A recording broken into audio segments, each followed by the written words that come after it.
faoliyatimni to'xtatdim. Aniqrog'i Marg'ilon saxovati loyihasini yopdim. Assalomu alaykum. Bizni uzoq yaqindan kuzatib turgan yaxshilar, yaxshimisizlar?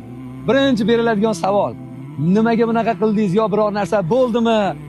Yaxshi ish edi-ku, savobli ish edi deb aniq bu savollar beriladi. Albatta bu savobli ish, yaxshi ishlik uchun 7 yilga yaqin shu loyihani olib borib xizmat ko'rsatdik.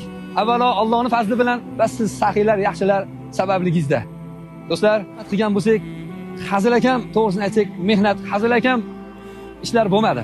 Onalar boquvchilari yo'q, uylari yo'q turgan holatlarda bir nechtalarga uylar qurib berildi va bir nechtalarga uylar olib berildi. To'g'risini aytsam, hozir eslay olmayman nechta uy olib, nechta uylar qurib berganimizni. Nechtalarini Hindiston davlatiga va Turkiya davlatlariga, shetda o'zida ham yana bir qancha shunaqangiz bemorlarimizga va bir qancha bolajonlarga xizmat ko'rsatildi. Alhamdulillah, bundan juda minnatdorman. Endi nimaga to'xtatyapsiz degan insonlar, bir narsa to'g'ri tushuninglar. Meni ham oilam bor. Meni ham qiladigan ishlarim bor o'zimda. Hallidan beri shu videoda bir necha bor harakat qildik, to'g'risi o'zi bir juda bir g'alati holatda gapiryapman. Chunki bu loyihamdan yopayotganimdan xursand emasman. Endi meni ham tirikchiligim bor, meni ham qiladigan ishlarim bor do'stlar. Sizlarni qilgan ehsonlaringizga, qilgan yaxshiliklaringizga inshaalloh qiyomatda guvohlik beraman. Har bir yaxshilarni qilgan yaxshiligiga like bosganlar bo'ldi, shu ishni qo'llab-quvvatlab, kommentariyada duo qilganlar, ehson qilganlar, kelib shu kuchlari bilan yoki mashinalari bilan nimaki bir yaxshilik ishga sabab bo'lganlarni hammasiga qiyomatda guvohlik beraman. Lekin bir narsani aytaman. Meni shu saxovat pulidan yeyapti, bu o'zini manfaatini yo'lida ishlaydi deganlar ham, sizlar ham inshaalloh qiyomatda guvohlik berasizlar. Qiyomatda ko'zlaringizga osilaman. Bir narsa borki, qalblarda Alloh biladi. Bir narsani ko'rmasdan turib uni ustidan hukm qilishlik bu insonga bas, bu Allohning ishi. Siz qanday Allohning ishiga aralashyapsiz?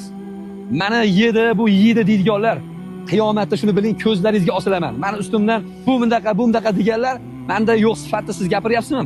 Inshaalloh Alloh taolo sizga o'sha sifatni bermaguncha men rozi emasman. Joningizni olmaydi ham. Qaranglar.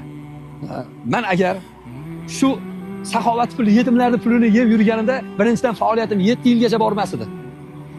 Bunchalik bormas edi. Keyin men yana davom ettiraverardim shu pulni yeb yurgan bo'lganimda. Shu sharoitimdan kelib chiqib bu faoliyatimni to'xtatishga to'g'risi qaror qilib turibman. Buni uzoqdagi do'stlarimiz bor. Mana Amerikada Nodirbek, Ahmadjon ukam musofirda. Ular hozir bu holatni eshitsa, ko'rsa, o'sha xafa bo'lishadi. Chunki juda ko'p mehnatlari singan.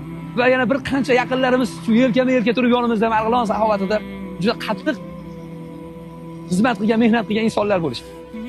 Hammalarimizni xizmatlarimizdan Alloh rozi bo'lsin. Agar men yana aytamanki, shu ehsonni pullarini yeb yurganimda mashinamni sotmasdim. Bu mashinani Alloh bergan, harakatim sababli Alloh bergan, shu olgan edim. Bir necha yil undan kira qilib uzgan mashinamni sotib, shu uyimga sarfladim. Men o'tgan yil ijarada turganman mana. Men ham shu uy qildim, soldim, hali bitib to'liq kira olmagan bo'lsam-da, alhamdulillah, ba'zi bir holatlardan ko'ra men yaxshiman deyman, sabr qilaman, shukr qilaman. Lekin iltimos yaxshi gumonda bo'linglar. Yaxshi gumonda bo'linglar. Ba'zi bir insonlar bo'lishi mumkin. Biror narsa bo'ldimi? Yo'q mana. Bir gap bor. Rasululloh alayhisalom yolg'onchi bizdan bas deganlar. Menga hech qanaqangiz hech qatdan e'tiroz yo'q, birorta gap bo'lgani yo'q. Alloh shohid, Allohning guvohligida aytaman.